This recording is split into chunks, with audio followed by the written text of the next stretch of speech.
Namaste and good morning, everyone. Let's start our Monday class where we read from Shiv Purana. But before that, let's do some prayers.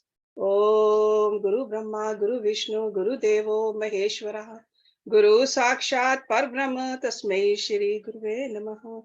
Om Bhu Bhavaswaha, Tatsavitra Varenyam, Bhargo Devasya Dhimahi. धियो यो नः प्रचोदयात् अस्तो मा सद्गम्य तमसो मा ज्योतिर्गम्य मृत्योर्मा अमृतं गम्य ओम सहनावतु सहनौ भुनक्तु सवीर्यं करवावहै तेजस्विनावधीतमस्तु मा विद्विषावहै ओम शांति शांति शांति. Let's open our books on page number 700. And this is chapter 20, I think 30. Yeah, chapter 30. ऋषियों के प्रश्न का उत्तर देते हुए वायुदेव के द्वारा शिव के स्वतंत्र एवं सर्व अनुग्राहक स्वरूप का प्रतिपादन. तदंतर ऋषियों ने कई कारण दिखाकर पूछा, वायुदेव, यदि शिव सदा शांत भाव से रहकर ही सब पर अनुग्रह करते हैं तो सबकी अभिलाषाओं को एक साथ ही पूर्ण क्यों नहीं कर देते?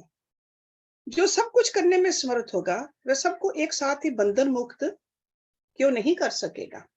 यदि कहें अनादिकाल से चले आने वाले सबके विचित्र कर्म अलग अलग हैं, अतः सबको एक समान फल नहीं मिल सकता, तो ये ठीक नहीं है, क्योंकि कर्मों की विचित्रता भी यहाँ नियामक नहीं हो सकती, कारण कि वे कर्म भी ईश्वर के कराने से ही होते हैं. इस विषय में बहुत कहने से क्या लाभ?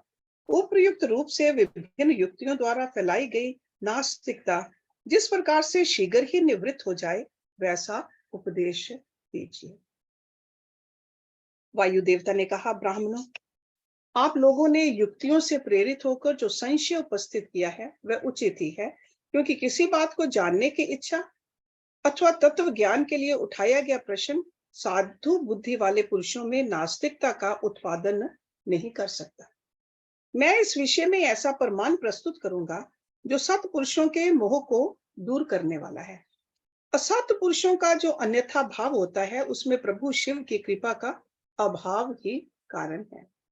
परिपूर्ण परमात्मा शिव के परम अनुग्रह के बिना कुछ भी कर्तव्य नहीं है, ऐसा निश्चय किया गया है. पर अनुग्रह कर्म में स्वभाव ही पर्याप्त है, अन्यथा निस्वभाव पुरुष किसी पर भी अनुग्रह नहीं कर सकता. पशु और पाश रूप सारा जगत ही पर कहा गया है. वह अनुग्रह का पात्र है. पर को अनुग्रहित करने के लिए पति की आज्ञा का समन्वय आवश्यक है. पति आज्ञा देने वाला है, वही सदा सब पर अनुग्रह करता है. उस अनुग्रह के लिए ही आज्ञा रूप अर्थ को स्वीकार करने पर शिव परतंत्र कैसे कहे जा सकते हैं? अनुग्राहक की अपेक्षा न रखकर कोई भी अनुग्रह सिद्ध नहीं हो सकता. अतः स्वतंत्र शब्द के अर्थ की अपेक्षा न रखना अनुग्रह का लक्षण है. जो अनुग्रह है वह परतंत्र माना जाता है, क्योंकि पति के अनुग्रह के बिना उसे भोग और मोक्ष की प्राप्ति नहीं होती. जो मूर्ति आत्मा है वे भी अनुग्रह के पात्र हैं, क्योंकि उनसे भी शिव की आज्ञा की निवृत्ति नहीं होती. वे भी शिव की आज्ञा से बाहर नहीं है. यहाँ कोई ऐसी वस्तु नहीं है जो शिव की आज्ञा के अधीन ना हो. सकल सगुण या साकार होने पर भी जिसके द्वारा हमें निष्कल निर्गुण या निराकार शिव की प्राप्ति होती है, उस मूर्ति या लिंग के रूप में साक्षात शिव ही विराज रहे हैं. वह शिव की मूर्ति है, ये बात तो उपचार से कही जाती है. जो साक्षात निष्कल तथा परम कारण रूप शिव हैं, वे किसी के द्वारा भी साकार अनुभाव से उपलक्षित नहीं होते, ऐसी बात नहीं है. यहाँ प्रमाण गम्य होना उनके स्वभाव का उत्पादक नहीं है. प्रमाण अथवा प्रतीक मात्र से अपेक्षा बुद्धि का उदय नहीं होता. वे परम तत्व के उपलक्षण मात्र हैं, इसके सिवा उनका और कोई अभिप्राय नहीं है. कोई न कोई मूर्ति ही आत्मा का साक्षात उपलक्षण होती है. शिव की मूर्ति है, इस कथन का अभिप्राय ये है कि उस मूर्ति के रूप में परम शिव विराजमान है. मूर्ति उनका उपलक्षण है. जैसे काष्ठ आदि आलंबन का आश्रय लिए बिना केवल अग्नि कहीं उपलब्ध नहीं होती, उसी प्रकार शिव भी मूर्ति आत्मा में आरूढ़ हुए बिना उपलब्ध नहीं होते। यही वस्तु स्थिति है। जैसे किसी से ये कहने पर कि तुम आग ले आओ, उसके द्वारा जलती हुई लकड़ी आदि के सिवा साक्षात अग्नि नहीं लाई जाती, उसी प्रकार शिव का पूजन भी मूर्ति रूप में ही हो सकता है, अन्यथा नहीं। इसीलिए पूजा आदि में मूर्ति आत्मा की परिकल्पना होती है, क्योंकि मूर्ति आत्मा के प्रति जो कुछ किया जाता है वह साक्षात शिव के प्रति किया गया ही माना गया है। लिंग आदि में विशेषतः अर्च अर्चा विग्रह में जो पूजन कृत्य होता है वह भगवान शिव का ही पूजन है। उन मूर्तियों के रूप में शिव की भावना करके हम लोग शिव की ही उपासना करते हैं। जैसे परमेष्टि शिव मूर्ति आत्मा पर अनुग्रह करते हैं, उसी प्रकार मूर्ति आत्मा में स्थित शिव हम पशुओं पर अनुग्रह करते हैं। See, पशु, we learned earlier, पशु really means anybody who is bound, जो पाश में है, because normally we think पशु means animal, but anything who is bound is a पशु। परमेष्टि शिव ने लोकों पर अनुग्रह करने के लिए ही सदा शिव आदि संपूर्ण मूर्ति आत्माओं को अधिष्ठित अपनी आज्ञा में रखकर अनुग्रहित किया है। भगवान शिव सब पर अनुग्रह ही करते हैं, किसी का निग्रह नहीं करते, क्योंकि निग्रह करने वाले लोगों में जो होते हैं वे शिव में असंभव हैं। See, I'm sure you know, अनुग्रह means कृपा करने, ग्रेस, दैट्स अनुग्रह।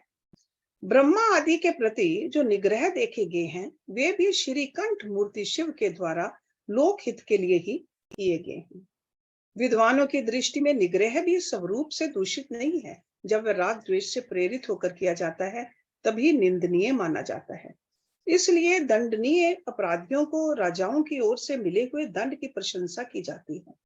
यदि साधु की रक्षा करनी है तो असाधु का निवारण करना ही होगा। पहले साम आदि 3 उपायों से असाधु के निवारण का प्रयत्न किया जाता है। यदि ये प्रयत्न सफल नहीं हुआ तो अंत में चौथे उपाय दंड का ही आश्रय लिया जाता है। ये दंड अंत अनुशासन लोकहित के लिए ही किया जाना चाहिए, यही उसके औचित्य को परिलक्षित कराता है। यदि अनुशासन इसके विपरीत हो तो उसे अहित कर कहते हैं। जो सदा हित में ही लगे रहने वाले हैं उन्हें ईश्वर का दृष्टांत अपने सामने रखना चाहिए। ईश्वर केवल दुष्टों को ही दंड देते हैं, इसीलिए निर्दोष कहे जाते हैं। Okay, so this is like a law and order. If there's no punishment, we see that in the children also, if they misbehave, punishment is there. Okay, and that is for their benefit. So that's what he's saying. That when God also निग्रह करते हैं, that is also अनुग्रह। अतः जो दुष्टों को ही दंड देता है वह सुनिग्रह कर्म को लेकर सत्पुरुषों द्वारा लांछित कैसे किया जा सकता है। लोक में जहां कहीं भी निग्रह होता है वह यदि विद्वेष पूर्वक ना हो तभी श्रेष्ठ माना जाता है। जो पिता पुत्र को दंड देकर उसे अधिक शिक्षित बनाता है वह उससे द्वेष नहीं करता। शिव की आज्ञा का पालन ही हित है और जो हित है वही उनका अनुग्रह है। अतएव सबको हित में नियुक्त करने वाले शिव सब पर अनुग्रह करने वाले कहे गए हैं। जो उपकार शब्द का अर्थ है उसे भी अनुग्रह ही कहा गया है, क्योंकि उपकार भी हित रूप ही होता है। अतः सबका उपकार करने वाले शिव सर्व अनुग्राहक हैं। शिव के द्वारा जड़ चेतन सभी सदा हित में ही नियुक्त होते हैं, परंतु सबको जो एक साथ और एक समान हित की उपलब्धि नहीं होती, इसमें उनका स्वभाव ही प्रतिबंधक है। So this was the question put by ऋषिस, कि सभी को एक जैसा क्यों नहीं होता। So that's what he is saying, that एक समान हित की उपलब्धि नहीं, इसमें उनका स्वभाव ही प्रतिबंधक है। जैसे सूर्य अपनी किरणों द्वारा सभी कमलों को विकास के लिए प्रेरित करते हैं, परंतु वे अपने अपने स्वभाव के अनुसार एक साथ और एक समान विकसित नहीं होते। स्वभाव भी पदार्थों के भावी अर्थ का कारण होता है, किंतु वह नष्ट होते हुए अर्थ को कर्ताओं के लिए सिद्ध नहीं कर सकता। जैसे अग्नि का संयोग सुवर्ण को ही पिघलाता है, कोयले या अंगार को नहीं। उसी प्रकार भगवान शिव परिपक्व मल वाले पशुओं को ही बंधन मुक्त करते हैं, दूसरों को नहीं।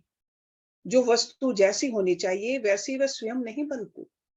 वैसी बनने के लिए कर्ता की भावना का सहयोग होना आवश्यक है। कर्ता की भावना के बिना ऐसा होना संभव नहीं है, अतः कर्ता सदा स्वतंत्र होता है। See, this is like a freedom God has given to us. कैसा स्वभाव हमने बनाना है।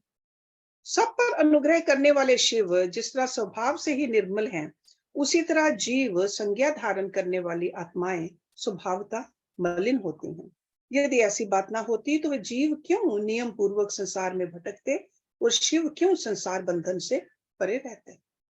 विद्वान पुरुष कर्म और माया के बंधन को ही जीव का संसार कहते हैं।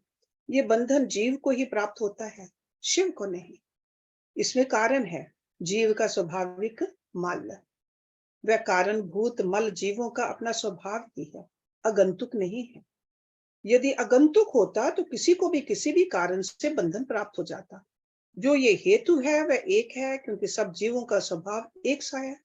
यद्यपि सब में एक सा आत्म भाव है, तो भी मल के परिपाक और अपरिपाक के कारण कुछ जीव बद्ध हैं, कुछ बंधन से मुक्त हैं। बद्ध जीवों में भी कुछ लोग लय और भोग के अधिकार के अनुसार उत्कृष्ट और निकृष्ट होकर ज्ञान और ऐश्वर्य आदि की विषमता को प्राप्त होते हैं। अर्थात कुछ लोग अधिक ज्ञान और ऐश्वर्य से युक्त होते हैं तथा कुछ लोग काम में। So that means we are not all in the same category. Even though the Atma is same. ये जो मल है, मल is talking about, मल means waste. And basically this मल for the मन and बुद्धि और अहंकार के लिए मल। Okay? कोई मूर्ति आत्मा होते हैं और कोई साक्षात शिव के समीप विचरने वाले होते हैं। मूर्ति आत्माओं में कोई तो शिव स्वरूप हो, चहों अधवाओं के ऊपर स्थित होते हैं, कोई अधवाओं के मध्य मार्ग में महेश्वर होकर रहते हैं और कोई निम्न भाग में रुद्र रूप से स्थित होते हैं। शिव के समीपवर्ती स्वरूप में भी माया से परे होने के कारण उत्कृष्ट, मध्यम और निकृष्ट के भेद से 3 श्रेणियां होती हैं। वहां निम्न स्थान में आत्मा की स्थिति है, मध्यम स्थान में अंतरात्मा की स्थिति है और जो सबसे उत्कृष्ट श्रेणी का स्थान है उसमें परमात्मा की स्थिति है। ये ही क्रमशः ब्रह्मा, विष्णु और महेश्वर कहलाते हैं।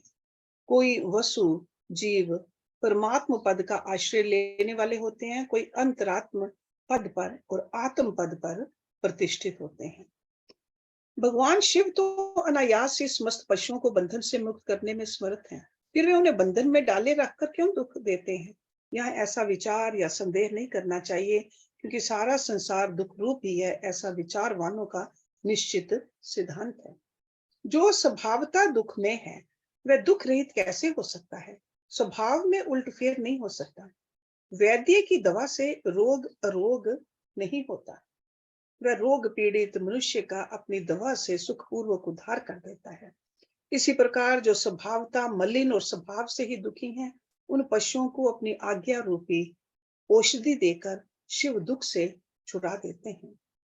रोग होने में वैद्य कारण नहीं है, परंतु संसार की उत्पत्ति में शिव कारण है। अतः रोग और वैद्य के दृष्टांत से शिव और संसार के दाष्टान्त में समानता नहीं है। इसलिए इसके द्वारा शिव पर दोष आरोपण नहीं किया जा सकता। जब दुख स्वभाव सिद्ध है तब शिव उसके कारण कैसे हो सकते हैं। जीवों में जो स्वाभाविक मल है वही उन्हें संसार के चक्कर में डालता है।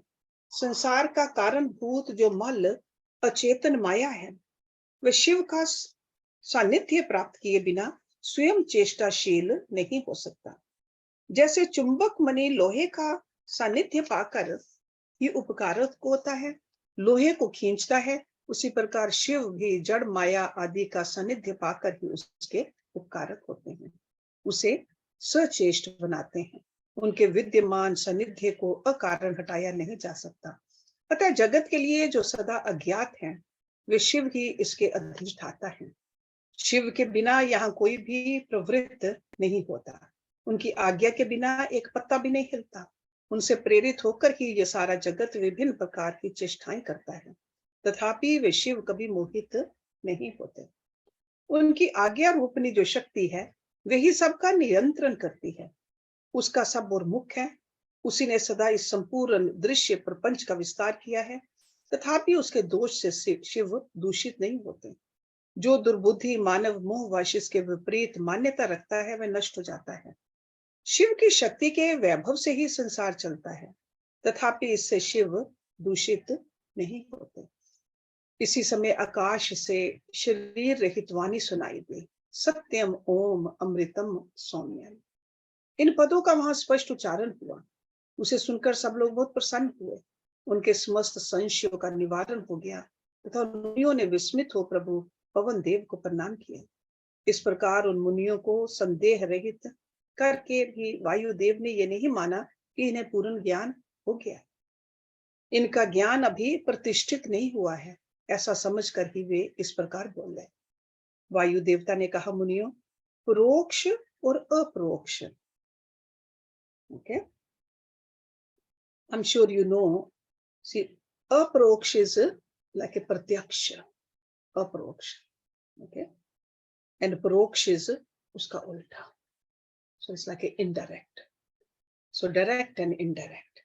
So मुनियों, परोक्ष और अपरोक्ष के भेद से ज्ञान दो प्रकार का माना गया है। परोक्ष ज्ञान को अस्थिर कहा जाता है और अपरोक्ष ज्ञान को सुस्थिर। Okay, so approach is something you have really realized it. युक्ति पूर्ण उपदेश से जो ज्ञान होता है उसे विद्वान पुरुष परोक्ष कहते हैं। वही श्रेष्ठ अनुष्ठान से अपरोक्ष हो जाएगा। अपरोक्ष ज्ञान के बिना मोक्ष नहीं होता।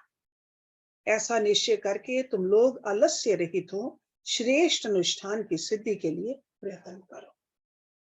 So in other words, Vayu Devata said, I have given you the theory. Sure, you believe in it, but that is not enough. You got to ultimately experience it. Okay, and that goes for us also. पढ़ना एक जगह पर है और उसके बाद उसके ऊपर चलना। Okay, so next chapter, परम धर्म का प्रतिपादन। शैव आगम के अनुसार पाशुपत ज्ञान तथा उसके साधनों का वर्णन। ऋषियों ने पूछा, वायुदेव, वह कौन सा श्रेष्ठ अनुष्ठान है जो मोक्ष स्वरूप ज्ञान को अपरोक्ष कर देता है? उसको और उसके साधनों का आज आप हमें बताने की कृपा करें। वायु ने कहा, भगवान शिव का बताया हुआ जो परम धर्म है उसी को श्रेष्ठ अनुष्ठान कहा गया है। उसके सिद्ध होने पर साक्षात मोक्षदायक शिव अपरोक्ष हो जाते हैं। वह परम धर्म पांचों पर्वों के कारण क्रमशः 5 प्रकार का जानना चाहिए। उन पर्वों के नाम हैं क्रिया, तप, जप, ध्यान और ज्ञान। ये उत्तरोत्तर श्रेष्ठ हैं। उन उत्कृष्ट साधनों से सिद्ध हुआ धर्म परम धर्म माना गया है, जहां परोक्ष ज्ञान भी अपरोक्ष ज्ञान होकर मोक्षदायक होता है। वैदिक धर्म 2 प्रकार के बताए गए हैं, परम और अपरम। धर्म शब्द से प्रतिपाद्य अर्थ में हमारे लिए श्रुति ही प्रमाण है। योग पर्यंत जो परम धर्म है वह श्रुतियों के शिरोभूत उपनिषद में वर्णित है, और जो अपरम धर्म है वह उसकी अपेक्षा नीचे श्रुति के मुख भाग से अर्थात संहिता मंत्रों द्वारा प्रतिपादित हुआ है, जिसमें पशु जीवों का अधिकार नहीं है। वह वेदांत वर्णित धर्म परम धर्म माना गया है। उससे भिन्न जो यज्ञ याग आदि है उसमें सबका अधिकार होने से वह साधारण या अपरम धर्म कहलाता है। जो अपरम धर्म है वही परम धर्म का साधन है। सो अपरम मीन्स लोअर, परम means the highest. We got to start walking on the lower steps first before we reach to the higher. सो जो अपरम धर्म है वही परम धर्म का साधन है। धर्मशास्त्र आदि के द्वारा उसका सम्यक रूप से विस्तार पूर्वक सांग उपांग निरूपण हुआ है। भगवान शिव के द्वारा प्रतिपादित जो परम धर्म है उसी का नाम श्रेष्ठ अनुष्ठान है। इतिहास और पुराणों द्वारा उसका किसी प्रकार विस्तार हुआ है, परंतु शैव शास्त्रों द्वारा उसके विस्तार का सांग उपांग निरूपण किया गया है। वही उसके स्वरूप का सम्यक रूप से प्रतिपादन हुआ है। सम्यक होता है like completely all the way inside. साथ ही उसके संस्कार और अधिकार भी सम्यक रूप से विस्तार पूर्वक बताए गए हैं। शैव आगम के दो भेद हैं, श्रोत और अश्रोत। जो श्रुति के सार तत्व से संपन्न है वह श्रोत हैं, और जो स्वतंत्र हैं वह अश्रोत माना गया है। स्वतंत्र शैवागम पहले 10 प्रकार का था, फिर 18 प्रकार का हुआ। वह कायिका आदि संज्ञाओं से सिद्ध होकर सिद्धांत नाम धारण करता है। श्रुति सार में जो शैव शास्त्र है उसका विस्तार 100 करोड़ श्लोकों में किया गया है। उसी ने उत्कृष्ट पाशुपत व्रत और पाशुपत ज्ञान का वर्णन किया गया है। युग युग में होने वाले शिष्यों को उसका उपदेश देने के लिए भगवान शिव स्वयं ही योगाचार्य रूप से जहां तहां अवतीर्ण हो उसका प्रचार करते हैं। इस शैव शास्त्र को संक्षिप्त करके उसके सिद्धांत का प्रवचन करने वाले मुख्यतः 4 महर्षि हैं, रुरु, दधीच, अगस्त्य और महायशस्वी उपमन्यु। उन्हें संहिताओं का प्रवर्तक पाशुपत जानना चाहिए। उनकी संतान परंपरा में सैकड़ों हजारों गुरुजन हो चुके हैं। पाशुपत सिद्धांत में जो परम धर्म बताया गया है वह चर्या आदि 4 पादों के कारण 4 प्रकार का माना गया है। उन चारों में जो पाशुपत योग है वह दृढ़ता पूर्वक शिव का साक्षात्कार कराने वाला है, इसलिए पाशुपत योग ही श्रेष्ठ अनुष्ठान माना गया है। उसमें भी ब्रह्मा जी ने जो उपाय बताया है उसका वर्णन किया जाता है। भगवान शिव के द्वारा परिकल्पित जो नामाष्टकमय योग है उसके द्वारा सहसा शैवी प्रज्ञा का उदय होता है। उस प्रज्ञा द्वारा पुरुष शीघ्र ही सुस्थिर परम ज्ञान प्राप्त कर लेता है। जिसके हृदय में वह ज्ञान प्रतिष्ठित हो जाता है उसके ऊपर भगवान शिव प्रसन्न होते हैं। उनके कृपा प्रसाद से वह परम योग सिद्ध होता है जो शिव का अपरोक्ष दर्शन कराता है। शिव के अपरोक्ष ज्ञान से संसार बंधन का कारण दूर हो जाता है। इस प्रकार संसार से मुक्त हुआ पुरुष शिव के समान हो जाता है। ये ब्रह्मा जी का बताया हुआ उपाय है, उसी का पृथक वर्णन करते हैं। शिव, महेंद्र, महेश्वर, रुद्र, विष्णु, पितामह ब्रह्मा, संसार वैद्य, सर्वज्ञ और परमात्मा, ये मुख्यतः 8 नाम हैं। ये 8 मुख्य नाम शिव के प्रतिपादक हैं। इनमें से आदि 5 नाम क्रमशः शांतियता आदि 5 कलाओं से संबंध रखते हैं और उन 5 उपाधियों को ग्रहण करने से सदाशिव आदि के बोधक होते हैं। उपाधि की निवृत्ति होने पर इन भेदों की निवृत्ति हो जाती है। वह पद ही नित्य है, किंतु उस पद पर प्रतिष्ठित होने वाले अनित्य कहे गए हैं। पदों का परिवर्तन होने पर पद वाले पुरुष मुक्त हो जाते हैं। परिवर्तन के अनंतर पुनः दूसरे आत्माओं को उस पद की प्राप्ति बताई जाती है और उन्हीं के वे आदि 5 नाम नियत होते हैं। उपादान आदि योग से अन्य 3 नाम से उपादान means the cause, the material cause, उपादान। उपादान आदि योग से अन्य 3 नाम संसार वैद्य, सर्वज्ञ और परमात्मा भी त्रिविध उपाधि का प्रतिपादन करते हुए शिव में ही अनुगत होते हैं। अनादि मल का संसर्ग उनमें पहले से ही नहीं है तथा वे स्वभावतः अत्यंत शुद्ध स्वरूप हैं, इसलिए शिव कहलाते हैं। अथवा वे ईश्वर समस्त कल्याण में गुणों के एकमात्र घनीभूत विग्रह हैं, इसलिए शिव तत्व के अर्थ को जानने वाले श्रेष्ठ महात्मा उन्हें शिव कहते हैं। 23 तत्वों से परे जो प्रकृति बताई गई है उससे भी परे 25वें तत्व के स्थान में पुरुष को बताया गया है, जिसे वेद के आदि में ओमकार रूप कहा गया है। So these prakriti we are already familiar with tattva, okay, the basic elements and tanmatras and all those सांख्य योग की जो फिलॉसफी है। ओमकार और पुरुष में वाच्य वाचक भाव संबंध है। उसके यथार्थ स्वरूप का ज्ञान एकमात्र वेद से ही होता है। वे ही वेदांत में प्रतिष्ठित हैं, किंतु वह प्रकृति से संयुक्त है, अतः उससे भी परे जो परम पुरुष है उसका नाम महेश्वर है। क्योंकि प्रकृति और पुरुष दोनों की प्रवृत्ति उसी के अधीन है, अथवा वह जो अविनाशी त्रिगुण में तत्व है इसे प्रकृति समझना चाहिए। इस प्रकृति को माया कहते हैं। ये माया जिनकी शक्ति है, उन मायापति का नाम महेश्वर है। महेश्वर के संबंध से जो माया अथवा प्रकृति में क्षोभ उत्पन्न करते हैं, वे अनंत या विष्णु कहे गए हैं। So Kshobh means agitation, because Prakriti in its still form doesn't manifest. There has to be some churning in there. वे ही कालात्मा, परमात्मा आदि नामों से पुकारे जाते हैं। उन्हीं को स्थूल और सूक्ष्म रूप भी कहा गया है। दुख अथवा दुख के हेतु का नाम सत्य है। जो प्रभु उसका द्रावण करते हैं, उसे मार भगाते हैं, उन परम कारण शिव को साधु पुरुष रुद्र कहते हैं। कला काल आदि तत्वों से लेकर भूतों में पृथ्वी पर्यंत जो 36 तत्व हैं, उन्हीं से शरीर बनता है। उस शरीर इंद्रिय आदि में जो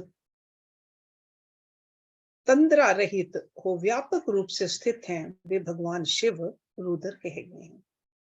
जगत के पिता रूप जो मूर्ति आत्मा है, उन सब के पिता के रूप में भगवान शिव विराजमान है, इसलिए वे पितामह कहे गए हैं। जैसे रोगों के निदान को जानने वाला वैद्य तद अनुकूल उपायों और दवाओं से रोग को दूर कर देता है, उसी तरह ईश्वर ले योग अधिकार से सदा जड़ मूल सहित संसार रोग की निवृत्ति करते हैं। अतः संपूर्ण तत्वों के ज्ञाता विद्वान उन्हें संसार वैद्य कहते हैं। 10 विषयों के ज्ञान के लिए 10 इंद्रियों के होते हुए भी जीव तीनों कालों में होने वाले स्थूल सूक्ष्म पदार्थों को पूर्ण रूप से नहीं जानते, क्योंकि माया ने ही उन्हें मल से आवृत कर दिया है। परंतु भगवान सदाशिव संपूर्ण विषयों के ज्ञान के साधन भूत इंद्रियादि के न होने पर भी जो वस्तु जिस रूप में स्थित है, उसे उसी रूप में ठीक ठीक जानते हैं, इसलिए वे सर्वज्ञ कहलाते हैं। जो इन सभी उत्तम गुणों से नित्य संयुक्त होने के कारण सबके आत्मा है, जिनके लिए अपने से अतिरिक्त किसी दूसरे आत्मा की सत्ता नहीं है, वे भगवान शिव स्वयं ही परमात्मा है। So we saw that these names given in the previous page, Shiv, Maheshwar, Rudra, Vishnu, Pitama, Sansar Vaidya, Sarvagya और परमात्मा. So in these not even 2 pages, page and a half, we learned the definitions, exact definitions of these terms for God. आचार्य की कृपा से इन 8 नामों का अर्थ सहित उपदेश पाकर शिव आदि 5 नामों द्वारा निवृत्ति आदि 5 कलाओं की ग्रंथि का क्रमशः छेदन और गुण के अनुसार शोधन करके गुणित उद्घात युक्त और अनिरुद्ध प्राणों द्वारा हृदय, कंठ, तालु, भूमध्य और ब्रह्मरंध्र से युक्त पुर्यष्टक का भेदन करके सुषुम्ना नाड़ी द्वारा अपने आत्मा को सहर चक्र के भीतर ले जाए. So in other words, that's how we should meditate, because how we are going to raise our awareness towards that level. So he's talking about it. प्राणों द्वारा हृदय, कंठ, तालु, भूमध्य और ब्रह्मरंध्र. So starting from the hridaya, not the lower chakras. So for this level of a student, starting from here and just going upward. Okay? उसका शुभ्र वर्ण है, वह तरुण सूर्य के सदृश रक्त वर्ण केसर के द्वारा रंजित और अधोमुख है. उसके 50 दलों में स्थित अ से लेकर क्ष तक सब बिंदु अक्षर कर्णिका के बीच में गोलाकार चंद्रमंडल है. See, all this अ से लेकर क्ष तक means all those different vibrations, everything is in there. ये चंद्रमंडल छत्राकार में स्थित है. उसने एक ऊर्ध्वमुख 12 दल कमल को आवृत कर रखा है. उस कमल की कर्णिका में विद्युत सदृश अकथादि त्रिकोण यंत्र है. उस यंत्र के चारों ओर सुधा सागर होने के कारण वह मणि द्वीप के आकार का हो गया है. उस द्वीप के मध्य भाग में मणि पीठ है. उसके बीच में नाद बिंदु के ऊपर हंस पीठ है.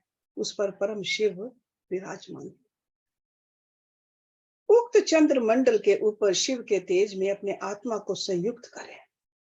इस प्रकार जीव को शिव में लीन करके शाक्त अमृत वर्षा के द्वारा अपने शरीर के अभिषिक्त होने की भावना करें।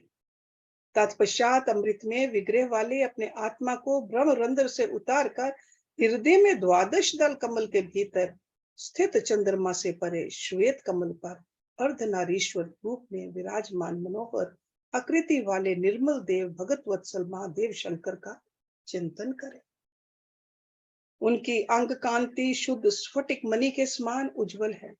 वे शीतल प्रभा से युक्त और प्रसन्न है। इस प्रकार मन ही मन ध्यान करके शांत चित्त हुआ मनुष्य शिव के 8 नामों द्वारा ही भाव में पुष्पों से उनकी पूजा करे। पूजन के अंत में पुनः प्राणायाम करके चित्त को भली भांति एकाग्र रखते हुए शिव नामष्टक का जप करें।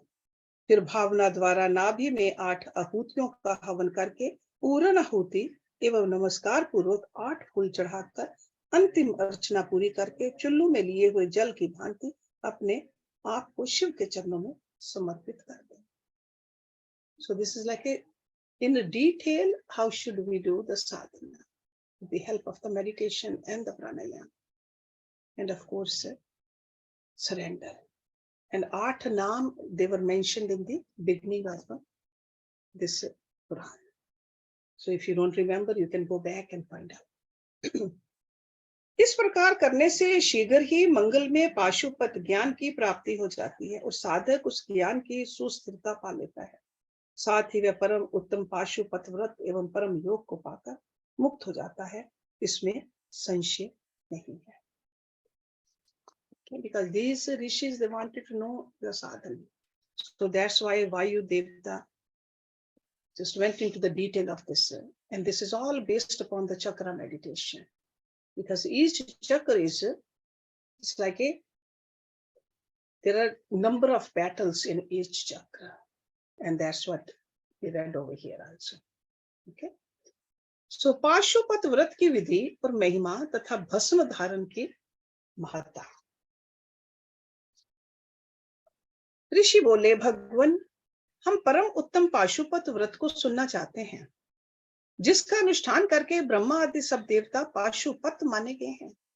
वायुदेव ने कहा, मैं तुम सब लोगों को गोपनीय पाशुपत व्रत का रहस्य बताता हूँ, जिसका अथर्व शीर्ष में वर्णन है तथा जो सब पापों का नाश करने वाला है।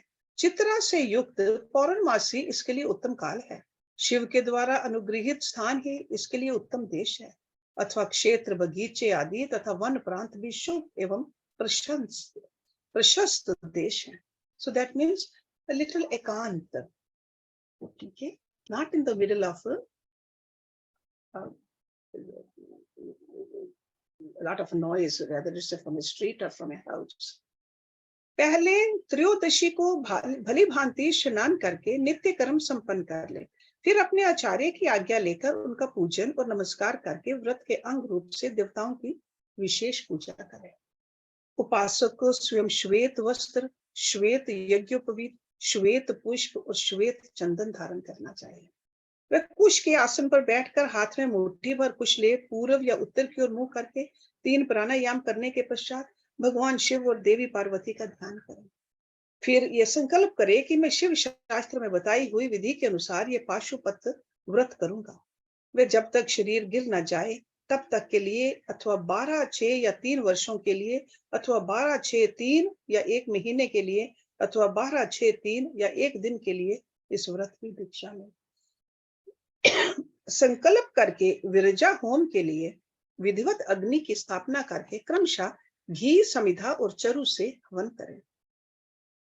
तत्पश्चात तत्वों की शुद्धि के उपदेश से फिर मूल मंत्र द्वारा उन समिधा आदि सामग्रियों की ही आहुतियां दे। उस समय वह बारंबार ये चिंतन करे कि मेरे शरीर में जो ये तत्व हैं सब शुद्ध हो जाएं। उन तत्वों के नाम इस प्रकार हैं: 5 भूत, उनकी 5 तन मात्राएं, 5 ज्ञान इंद्रियां, 5 कर्म इंद्रियां, 5 विषय, त्वचा आदि, 7 धातु, प्राण आदि, 5 वायु, मन, बुद्धि, अहंकार, प्रकृति, पुरुष, राग, विद्या, कला, नियति, काल, माया, शुद्ध विद्या, महेश्वर, सदाशिव, शक्ति तत्व और शिव तत्व, ये क्रमशः तत्व कहे गए हैं। I am sure you are familiar with most of them, but maybe dhatu also we have talked about sat dhatu.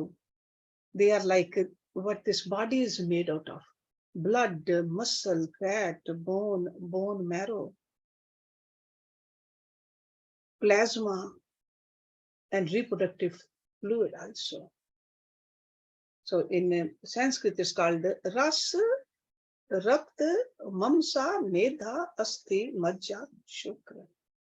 Okay, so these are sapt dhatu. So you got to make sure everything is pure in us. So विरज मंत्रों से आहुति करके होता सी विरज. विरज means without even a rajogun. That means सात्विकता. विरज really means another name for सात्विकता. रजोगुण रहित शुद्ध हो जाता है, फिर शिव का अनुग्रह पाकर वह ज्ञानवान होता है. तदंतर गोबर लाकर उसकी पिंडी बनाए, फिर उसे मंत्र द्वारा अभिमंत्रित करके अग्नि में डालते. इसके बाद इसका प्रोक्षण करके उस दिन व्रती केवल हविष्य खाकर रहे. जब रात बीतकर प्रातः काल आए तब चतुर्दशी में पुनः पूर्वोक्त सब कृत्य करे. उस दिन शेष समय निराहार रहकर की बिताए. फिर पूर्णिमा को प्रातः काल इसी तरह होम पर्यंत कर्म करके रुद्र अग्नि का उपसंहार करे. तदंतर यत्न पूर्वक उसमें से भस्म ग्रहण करे. इसके बाद साधक चाहे जटा रखा ले, चाहे सारा सिर मुड़ा ले, या चाहे जो केवल सिर पर शिखा धारण करे. इसके बाद स्नान करके यदि वह लोक लज्जा से ऊपर उठ गया हो तो दिगंबर हो जाए, अथवा गेरुआ वस्त्र, मृग चर्म या फटे पुराने चीथड़े को ही धारण कर ले. एक वस्त्र धारण करे या वल्कल पहन कर रहे, कटी में मेखला धारण करके हाथ में दंड ले ले. तदंतर दोनों पैर धोकर आचमन करे. विरज अग्नि से प्रकट हुए भस्म को एकत्र करके अग्निर इति भस्म इत्यादि 6 अथर्ववेदीय मंत्रों द्वारा उसे अपने शरीर में लगाए. मस्तक से लेकर पैर तक सभी अंगों में उसे अच्छी तरह मल ले. इसी क्रम से प्रणव या शिव मंत्र द्वारा सर्वांग में भस्म रमा कर त्रयायुषम इत्यादि मंत्रों से ललाट आदि अंगों में त्रिपुंड की रचना करे. इस प्रकार शिव भाव को प्राप्त हो शिव योग का आचरण करे. तीनों संध्याओं के समय ऐसा ही करना चाहिए. See, we are familiar with the 2 sandhya, right? Dawn and dusk. But third sandhya is in the middle of the day also. Okay? So तीनों संध्याओं के समय ऐसा ही करना चाहिए. यही पाशुपत व्रत है जो भोग और मोक्ष देने वाला है. ये जीवों के पशु भाव को निवृत्त कर देता है. इस प्रकार पाशुपत व्रत के अनुष्ठान द्वारा पशुत्व का परित्याग करके लिंग मूर्ति सनातन महादेव जी का पूजन करना चाहिए. So ये पाशुपत व्रत is we got to let go of this pash, the bandhan. So that's why all these extreme rituals are mentioned in here. यदि वैभव हो तो सोने का अष्टदल कमल बनवाए जिसमें 9 प्रकार के रत्न जड़े हों, उसमें कर्णिका और केसर भी हों. ऐसे कमल को भगवान का आसन बनावे. धन अभाव होने पर लाल या सफेद कमल के फूल का आसन अर्पित करें. वह भी न मिले तो केवल भावना में कमल समर्पित करें. उस कमल की कर्णिका में पीठिका सहित छोटे से स्फटिक मणि में लिंग की स्थापना करके क्रमशः विधि पूर्वक उसका पूजन करें. उस लिंग का शोधन करके पहले शास्त्रीय विधि के अनुसार उसकी स्थापना कर लेनी चाहिए. फिर आसन दे पंचमुख के प्रकार से मूर्ति की कल्पना करके पंचगव्य आदि से पूर्ण अपने वैभव के अनुसार संग्रहित भरे हुए सुवर्ण निर्मित कलशों से उस मूर्ति को स्नान कराए. फिर सुगंधित द्रव्य, कपूर, चंदन और कुमकुम आदि से वेदी सहित भूषण भूषित शिवलिंग का अनुलेपन करके बिल्व पत्र, लाल कमल, श्वेत कमल, नील कमल, अन्य सुगंधित पुष्प, पवित्र एवं उत्तम पत्र तथा दूर्वा और अक्षत आदि विचित्र उपचार चढ़ाकर यथा प्राप्त सामग्रियों द्वारा महापूजन की विधि से उसमें मूर्ति की अवचर्या करें. फिर धूप, दीप और नैवेद्य निवेदन करे. इस तरह भगवान शिव को उत्तम वस्त्र निवेदन करके अपना कल्याण करे. उस व्रत में विशेषता वे सभी वस्तुएं देनी चाहिए जो अपने को अधिक प्रिय हों, श्रेष्ठ हों और न्याय पूर्वक उपार्जित हुई हों. बिल्वपत्र, उत्पल और कमलों की संख्या 1-1 हजार होनी चाहिए. अन्य पत्रों और पुष्पों में फूलों में से प्रत्येक की संख्या 108 होनी चाहिए। इन सामग्रियों में भी बिल्व पत्र को विशेष यत्न पूर्वक जुटाए, उसे भूल कर भी न छोड़े। सोने का बना हुआ एक ही कमल एक सहस्र कमलों से श्रेष्ठ बताया गया है। नील कमल आदि के विषय में भी यही बात है। ये सब बिल्व पत्रों के समान ही महत्व रखते हैं। अन्य पुष्पों के लिए कोई नियम नहीं है, वे जितने मिले उतने ही चढ़ाने चाहिए। अष्टांग अर्घ उत्कृष्ट माना जाता है। धूप और आलेप चंदन के विषय में विशेष बात यह है, वामदेव नामक मुख में चंदन, तत्पुरुष नामक मुख में हरिताल और ईशान नामक मुख में भस्म लगाना चाहिए। कोई कोई भस्म की जगह आलेपन का विधान करते हैं। दूसरे प्रकार के धूप का विधान होने से कुछ लोग प्रसिद्ध धूप का निषेध करते हैं। अघोर नामक मुख के लिए श्वेत अगुरु का धूप देना चाहिए। तत्पुरुष नामक मुख के लिए कृष्ण अगुरु के धूप का विधान है। वामदेव के लिए गुगुल, सद्योजात मुख के लिए सौगंधिक तथा ईशान के लिए भी उशीर आदि धूप को विशेष रूप से देना चाहिए। शर्करा, मधु, कपूर, कपिला, गाय का घी, चंदन का चूरा तथा अगुरु नामक काष्ठ आदि का चूर्ण, इन सब को मिलाकर जो धूप तैयार किया जाता है उसे सबके लिए सामान्य रूप से उपयोग के योग्य बताया गया है। कपूर की बत्ती और घी के दीपक जलाकर दीपमाला देनी चाहिए। तत्पश्चात प्रत्येक मुख के लिए पृथक पृथक अर्घ और आचमन देने का विधान है। प्रथम अवर्ण में गणेश और कार्तिकेय की पूजा करनी चाहिए। उनके साथ ही बाह्य अंगों की भी पूजा आवश्यक है। प्रथम अवर्ण की पूजा हो जाने पर द्वितीय वर्ण में चक्रवर्ती विघ्नेश्वरों की पूजन करना चाहिए। तृतीय वर्ण में भव आदि अष्टमूर्तियों की पूजा का विधान है। वही महादेव आदि एकादश मूर्तियों का भी पूजन आवश्यक है। चौथे अवर्ण में सभी गणेश्वर पूजनीय हैं। पंचम अवर्ण में कमल के बाह्य भाग में क्रमशः 10 दिक्पालों, उनके अस्त्रों और अनुचरों की क्रमशः पूजा करनी चाहिए। वही ब्रह्मा के मानस पुत्रों की, समस्त ज्योतिर्गणों की, सब देवी देवताओं की, सभी आकाशचारियों की, पतालवासियों की, अखिल मुनीश्वरों की, योगियों की, सब यज्ञों की, द्वादश सूर्यों की, मातृकाओं की, संगों गणों सहित क्षेत्रपालों की और इस समस्त चराचर जगत की पूजा करनी चाहिए। इन सबको शंकर जी की विभूति मानकर शिव की प्रसन्नता के लिए ही इनका पूजन करना उचित है। इस प्रकार अवर्ण पूजा के पश्चात परमेश्वर शिव का पूजन करके उन्हें भक्ति पूर्वक नृत्य और व्यंजन सहित मनोहर हविष्य निवेदन करना चाहिए। मुख शुद्धि के लिए आवश्यक उपकरणों सहित तंबूल देकर नाना प्रकार के फूलों से पुनः इष्ट देव का श्रृंगार करें, आरती उतारे, तत्पश्चात पूजन का शेष कृत्य पूर्ण करे। प्याला तथा उपकारक सामग्रियों सहित शैया समर्पित करे। शैया पर चंद्रमा के समान चमकीला हार दे। राजोचित मनोहर वस्तुएं सब प्रकार से संचित करके दे। स्वयं पूजन करे, दूसरों से भी कराए तथा प्रत्येक पूजन में आहुति दे। इसके बाद स्तुति, प्रार्थना और जप करके पंचाक्षरी विद्या को जपे। परिक्रमा और प्रणाम करके अपने आप को समर्पित करे। तदंतर इष्ट देव के सामने ही गुरु और ब्राह्मण की पूजा करे। इसके बाद अर्घ और 8 फूल देकर पूजित लिंग या मूर्ति से देवता का विसर्जन करे। फिर अग्निदेव का भी विसर्जन करके पूजा समाप्त करे। मनुष्य को चाहिए कि प्रतिदिन इसी प्रकार पूर्वोक्त रूप से सेवा करे। पूजन के अंत में स्वर्ण में कमल तथा अन्य सब उपकरणों सहित उन शिवलिंग को गुरु के हाथ में दे दे अथवा शिवालय में स्थापित कर दे। गुरुओं, ब्राह्मणों तथा विशेषता व्रतधारियों की पूजा करके समर्थ हो तो भगत ब्राह्मणों तथा दीनों और अनाथों को भी संतुष्ट करे। स्वयं उपवास में असमर्थ होने पर फल फूल खाकर या दूध पीकर रहे अथवा भिक्षान भोजी हो या एक समय भोजन करे। रात को प्रतिदिन परिमित भोजन करे और पवित्र भाव से भूमि पर ही सोए। भस्म पर, तृण पर अथवा चीर या मृग चरम पर शयन करें। प्रतिदिन ब्रह्मचर्य का पालन करते हुए व्रत का अनुष्ठान करें। यदि शक्ति हो तो रविवार के दिन आर्द्रा नक्षत्र में दोनों पक्षों की पूर्णिमा और अमावस्या को, अष्टमी को तथा चतुर्दशी को उपवास करें। मन, वाणी और क्रिया द्वारा संपूर्ण प्रयत्न से पाखंडी, पतित, रजस्वला स्त्री, सूतक में पड़े हुए लोग तथा अत्यंत अंत्यज आदि के संपर्क का त्याग करें। निरंतर क्षमा, दान, दया, सत्य भाषण और अहिंसा में तत्पर रहे। संतुष्ट और शांत रहकर जप और ध्यान में लगा रहे।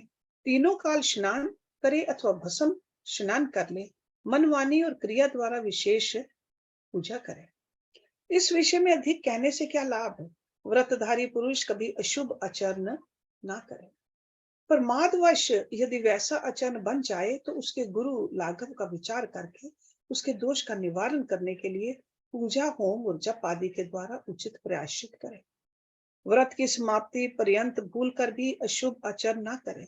संपत्ति हो तो उसके अनुसार गोदान, वृषोत्सर्ग और पूजन करे।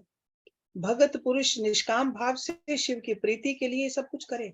ये संक्षेप से इस व्रत की सामान्य विधि कही गई है। अब शास्त्र के अनुसार प्रत्येक मास में जो विशेष कृत्य हैं उसे बताता हूँ। वैशाख मास में हीरे के बने हुए शिवलिंग का पूजन करना चाहिए। ज्येष्ठ मास में मरकत मणि में शिवलिंग की पूजा उचित है। आषाढ़ मास में मोती के बने हुए शिवलिंग को पूजनीय समझे।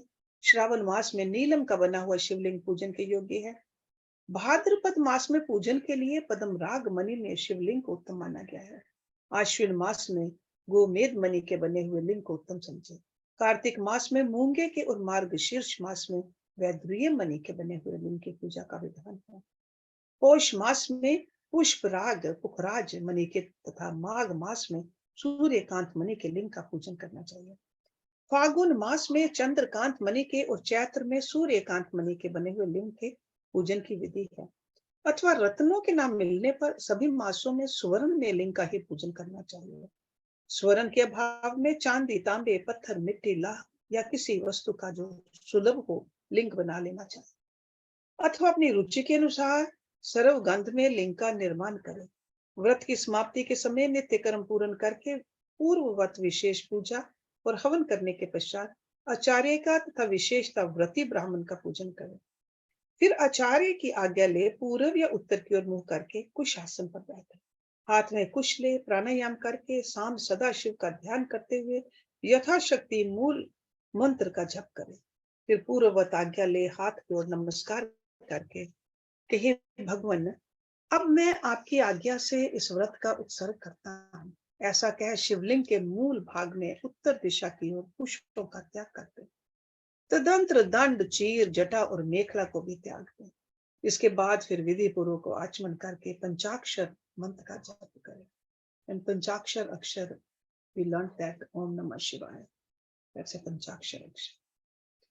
जो अत्यंतिक दीक्षा ग्रहण करके अपने शरीर का अंत होने तक शांत भाव से इस व्रत का अनुष्ठान करता है वह नैष्ठिक व्रती कहा गया है। उसे सब आश्रमों से ऊपर उठा हुआ महापाशुपत जानना चाहिए। वही तपस्वी पुरुषों में श्रेष्ठ है और वही महान व्रतधारी है। जो 12 दिनों तक प्रतिदिन विधि पूर्वक इस व्रत का अनुष्ठान करता है वह भी नैष्ठिक के ही तुल्य है, क्योंकि उसने तीव्र व्रत का आश्रय लिया है।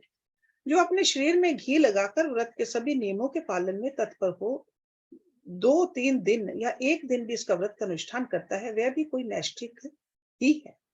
जो निष्काम होकर अपना परम कर्तव्य मानकर अपने आप को शिव के चरणों में समर्पित करके इस उत्तम व्रत का सदा अनुष्ठान करता है उसके समान कहीं कोई नहीं है। विद्वान ब्राह्मण भस्म लगाकर महापातक जनित अत्यंत दारुण पापों से भी तत्काल छूट जाता है, इसमें संदेह नहीं है। रुद्र अग्नि का जो सबसे उत्तम वीर्य बल है वही भस्म कहा गया है। अतः जो सभी समयों में भस्म लगाए रहता है वह वीर्यवान माना गया है। भस्म में निष्ठा रखने वाले पुरुष के सारे दोष उस भस्म अग्नि के संयोग से तक होकर नष्ट हो जाते हैं। जिसका शरीर भस्म स्नान से विशुद्ध है वह भस्म अग्निनिष्ठ कहा गया है। जिसके सारे अंगों में भस्म लगा हुआ है उसे जो भस्म से प्रकाशमान है, जिसने भस्म में त्रिपुंड लगा रखा है तथा जो भस्म से स्नान करता है वह भस्म निष्ठ माना गया है। भूत प्रेत पिशाच तथा अत्यंत दूसरे रोग भी भस्म निष्ठ के निकट से दूर भागते हैं, इसमें संशय नहीं है। वह शरीर को भासित करता है इसलिए भसित कहा गया है तथा पापों का भक्षण करने के कारण उसका नाम भस्म है। भूति कारक के होने से उसे भूति या विभूति भी कहते हैं। विभूति रक्षा करने वाली है अतः उसका एक नाम रक्षा भी है। भस्म के महात्म्य को लेकर यहाँ और क्या कहा जाए। भस्म से स्नान करने वाला व्रती पुरुष साक्षात महेश्वर देव कहा गया है। ये परमेश्वर संबंधी भस्म शिव भक्तों के लिए बड़ा भारी अस्त्र है। क्योंकि उसने धौम्य मुनि के बड़े भाई उपमन्यु के तप में आई हुई आपत्तियों का निवारण किया था। इसलिए सर्वथा प्रयत्न करके पाशुपत व्रत का अनुष्ठान करने के पश्चात हवन संबंधी भस्म का धन के समान संग्रह करके सदा भस्म स्नान में तत्पर रहना चाहिए। So now we'll start with the next chapter, chapter number 34.